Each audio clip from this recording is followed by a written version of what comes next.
Oh boy, what does it mean? Boy, I don't even think about that Well, kind of stuff. For decades, Alison Krauss has been known as one of the most graceful and controlled voices in American music. From the time she was a young girl holding a violin almost as big as her small frame, she carried herself with quiet focus. Her singing voice, soft and clear, seemed to float instead of push. Her fiddle playing felt careful and exact, never rushed or messy. Over the years, that control became her trademark. She did not chase loud headlines or dramatic reinventions. Instead, she built her career step by step, slowly becoming one of the most awarded artists in Grammy history. With 27 Grammy wins, she helped bring bluegrass music into the mainstream without losing its heart. As the frontwoman of Alison Krauss and Union Station, she created a sound that felt both traditional and modern. Later, her collaboration album Raising Sand showed that her voice could blend beautifully with rock influences while still staying true to her roots. She became a respected member of the Grand Ole Opry and earned a place in the International Bluegrass Music Hall of Fame, proving that her impact was not temporary. On the surface, her life looked steady and nearly perfect. But away from the stage lights and award shows, her personal life was more complicated than many fans realized. In 2001, her marriage ended quietly. At the time, most people assumed it was because of busy schedules and long tours. That explanation seemed simple and believable. For many years, that was the only story the public had. She did not argue with it, and she did not add to it. She simply let the silence stand. Now, at 54, as she reflects on her life and career, the truth behind that divorce feels less like a scandal and more like a deeper lesson about identity, control, and knowing when something no longer works. Alison Maria Krauss was born in Decatur, Illinois, into a family where learning and creativity were part of everyday life. Her father came to the United States from Germany as a young boy and later built a career that combined education and business. Her mother had artistic talent and encouraged curiosity in the home. Music was not forced on Alison, but it was always present. Her mother played instruments, and records filled the house with many different sounds. At 5 years old, Alison began classical violin lessons. At first, she did not love practicing. Like many children, she sometimes resisted the discipline that music requires. But something inside her kept her going. Over time, she developed a strong ear for melody. She could hear a song once and quickly find it on her violin. As she grew older, she discovered bluegrass music and felt an instant connection. The energy, the storytelling, and the emotion in the genre felt natural to her. By her early teens, she was winning fiddle competitions and earning respect from musicians much older than she was. These early experiences shaped more than her musical skills. They shaped her personality. She learned that progress comes from patience. She learned that silence can be powerful. She learned that control, when used wisely, can protect you. These lessons would later help her survive both professional challenges and personal heartbreak. Even as her fame grew, she remained grounded in those early values. She did not rush into fame with wild ambition. Instead, she allowed her career to unfold slowly, trusting that steady growth would last longer than quick success. This careful approach worked beautifully in music. But in her personal life, that same instinct for control sometimes made it difficult to open up fully and take emotional risks. By the mid-1980s, Alison was no longer just a talented young musician from Illinois. She was becoming a recognized name in bluegrass circles. Signing with Rounder Records gave her the support she needed without forcing her to change her sound. Her early albums showed a maturity beyond her years. She alternated between solo projects and recordings with her band, allowing herself creative freedom while still staying connected to a group dynamic. Her career did not explode overnight. Instead, it grew in layers. Each album added new listeners. Each collaboration widened her reach. When she became one of the youngest members ever invited to join the Grand Ole Opry, it was a sign that the country music world saw her as more than a bluegrass artist. She worked with many musicians, including Dan Tyminski, whose harmonies blended perfectly with her own. Then came the soundtrack for Oh Brother, Where Art Thou, which introduced traditional American roots music to a new generation. The album's success surprised many people, but Alison remained calm. She believed the audience for this music had always existed. They simply needed a doorway. Throughout all this success, she rarely sought attention for herself. She let the songs speak. She chose material carefully, often selecting pieces that carried emotional depth rather than flashy drama. This pattern of quiet strength defined her professional life. Yet the same quiet nature that helped her music feel pure also meant that when personal struggles came, she handled them alone. She did not turn to the press for sympathy. She did not use interviews to defend herself. She simply continued moving forward, even when parts of her life were shifting in ways the public could not see. In 1996, Alison met guitarist Pat Ferguson. Their relationship moved quickly. Within a month, they were married. To outsiders, it may have seemed sudden, but for two musicians living intense touring lives, the connection felt natural and immediate. They understood each other's schedules, pressures, and creative moods. 2 years later, they welcomed their son, Sam. For a time, life seemed balanced. She continued recording and performing while also adjusting to motherhood.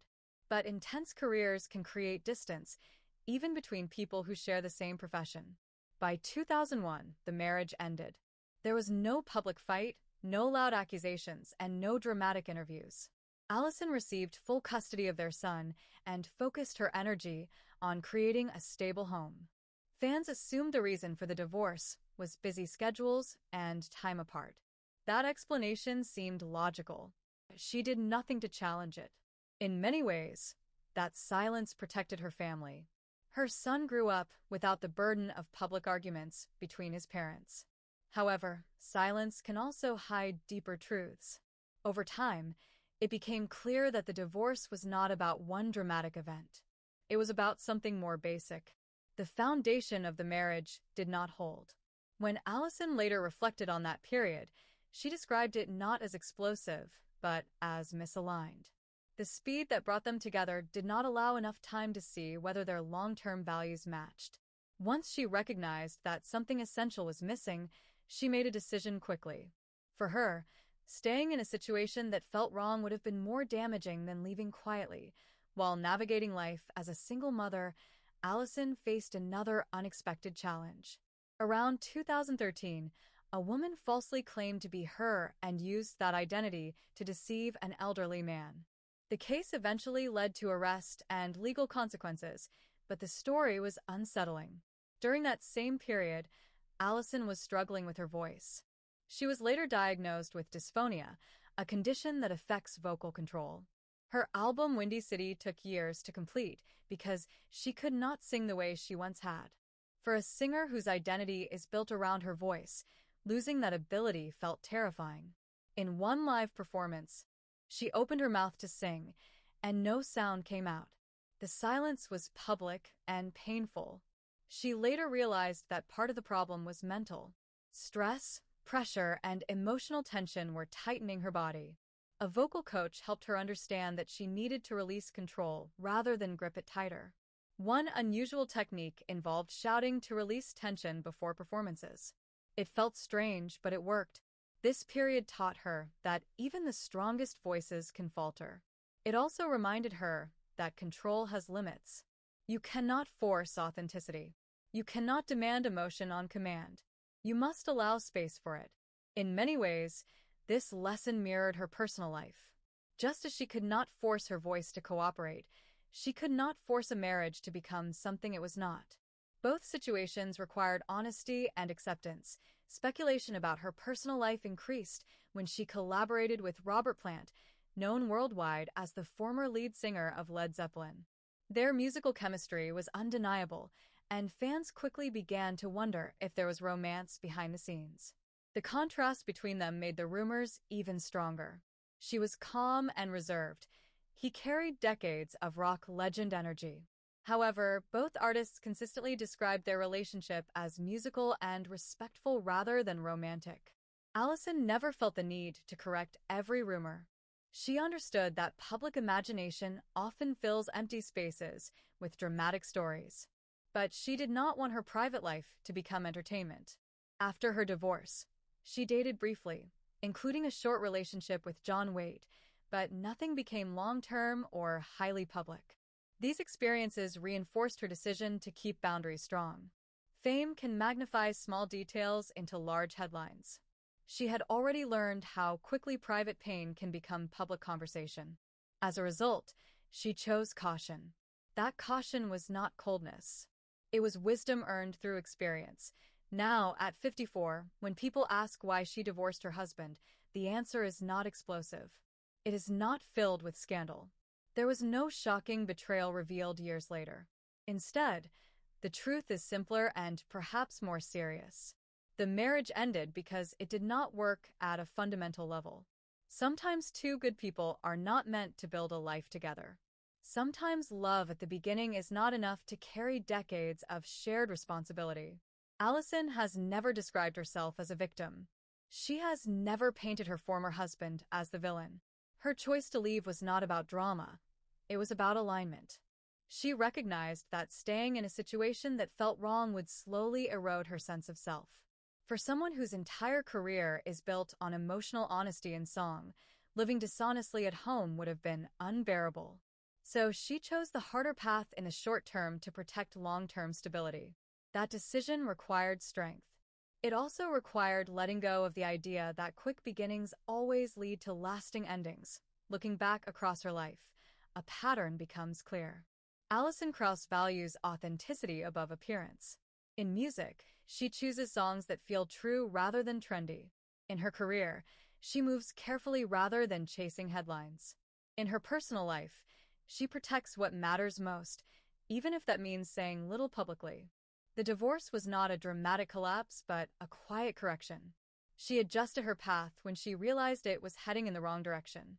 Over the years, that decision allowed her to focus on raising her son and continuing her work without bitterness. Her voice returned after her health struggles, perhaps even deeper with experience. She continues to tour, record, and collaborate, carrying the lessons of both success and loss. At 54, the story of her divorce is not about something bad in the sensational sense. It is about recognizing when something fundamental does not fit and having the courage to step away. That kind of honesty may not create explosive headlines, but it builds a life that feels steady and true. In the end, that may be the most powerful choice of all. When people hear the name, they often think of her soft voice, calm smile, and the peaceful feeling her music brings. For many years, she seemed to live a quiet and almost perfect life, especially compared to the drama that often surrounds famous people. But behind the stage lights and beautiful songs, she was facing real struggles in her personal life.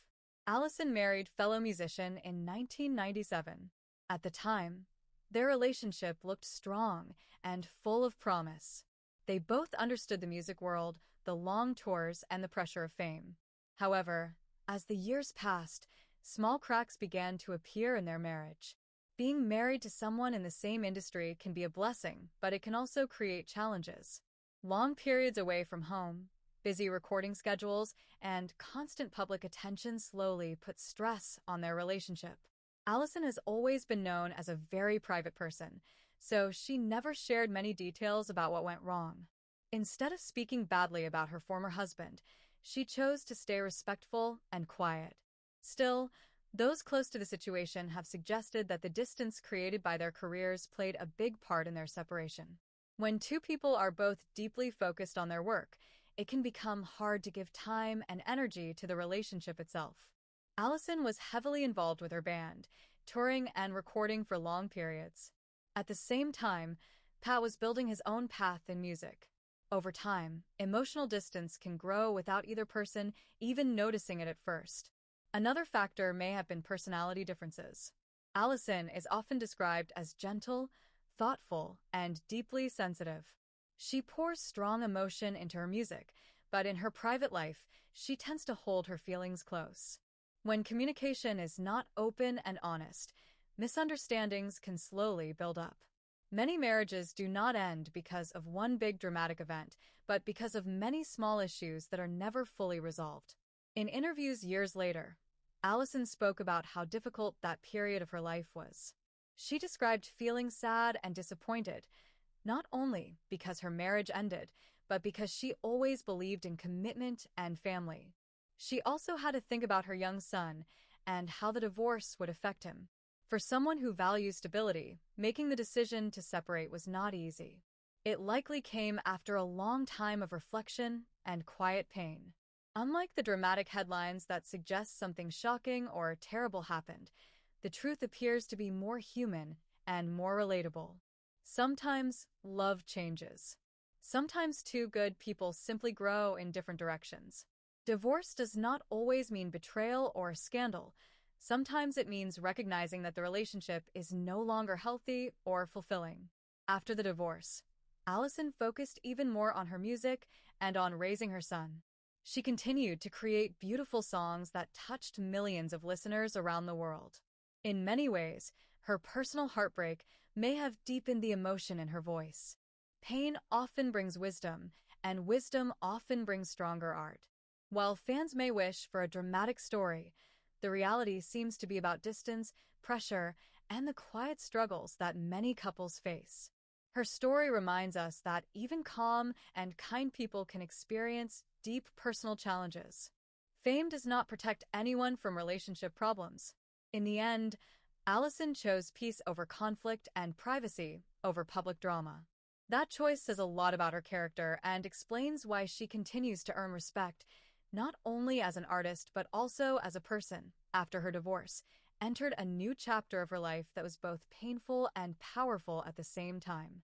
Ending a marriage is never simple, especially when children are involved and when both partners are known in the music world. She had married in 1997, and for several years they tried to balance love, work, and family. But once the separation became final in 2001, Alison had to face the emotional weight of that decision. Even though she rarely spoke in detail about what happened, her actions and later interviews gave small clues about her state of mind. She focused strongly on stability for her son and on building a peaceful home life. For someone who values calmness and privacy, going through a divorce while being a public figure can feel overwhelming. Every appearance, every song release, and every interview comes with questions from curious fans. Instead of feeding rumors, she chose silence and dignity. That choice protected her family and kept the focus on her music rather than her personal pain. Around that time, Alison continued working closely with her band, pouring her emotions into recording sessions and live performances. Music became both her career and her comfort. Many artists say that heartbreak changes the way they sing, and listeners often noticed a deeper tone in her voice during the early 2000s. While she never directly connected her songs to her divorce, the timing made people wonder if her life experiences added new layers to her art. Divorce can shake a person's confidence, especially someone who believes strongly in commitment. Alison grew up with traditional values